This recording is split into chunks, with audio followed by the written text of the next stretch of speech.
कदीम चीन का एक खूबसूरत गांव फूलों, रंगों और रसूमात से सजा हुआ था।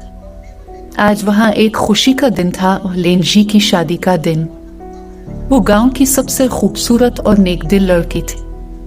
इसकी शादी इसके बचपन के प्यार फैन जा से हो रही थी, जो एक जवान और बहादुर जंगजू था।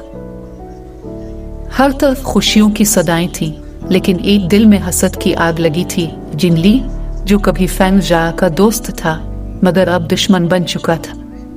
वो लेनजी से मोहब्बत करता था और फैन को इसका हकदार नहीं समझता था।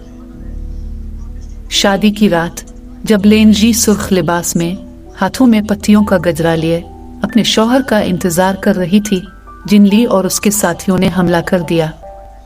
फैन जा को जख्मी किया गया और लेनजी को बेदर्दी से कत्ल कर दिया गया। इसकी आखिरी सांसें इसके सुर्ख दुपट्टे में जज्ब हो गई और उसके हाथ से एक सुर्ख पत्ती जमीन पर गिरी, जो खून में भीग गई।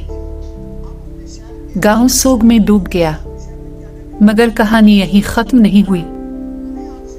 कब्रिस्तान की एक पुरानी दरख्त के नीचे एक रूह जागी। वो लेनजी थी। इसकी रूह में नफरत, इश्क और बदले की आग ने एक नया रूप लिया। पुरानी किताबों के मुताबिक अगर किसी बेगुनाह दुल्हन को शादी के दिन मारा जाए तो वो सुर्ख पत्ती बनकर वापस आ सकती है, वैसी रूह जो इंसाफ लेने तक चीन से नहीं बैठती। लेनजी ने सुर्ख लिबास में, सर पर दुपट्टा, हाथ में पत्तियों से भरा हथियार और आंखों में कहर लिए वापसी की। अब वो आम इंसान नहीं रही थी। वो एक रूहानी जंगजू बन चुकी थी। एक एक करके इसने जिनली के साथियों को ढूंढा। उनके दिल में खौफ बैठ गया। जहां वो जाती, हवाएं सुर्ख हो जाती और पत्तियों की बारिश होने लगती। लेकिन वो पत्ती आम नहीं थी। वो तीर बनती थी, जख्म देती थी और हकीकत को चीर देती थी।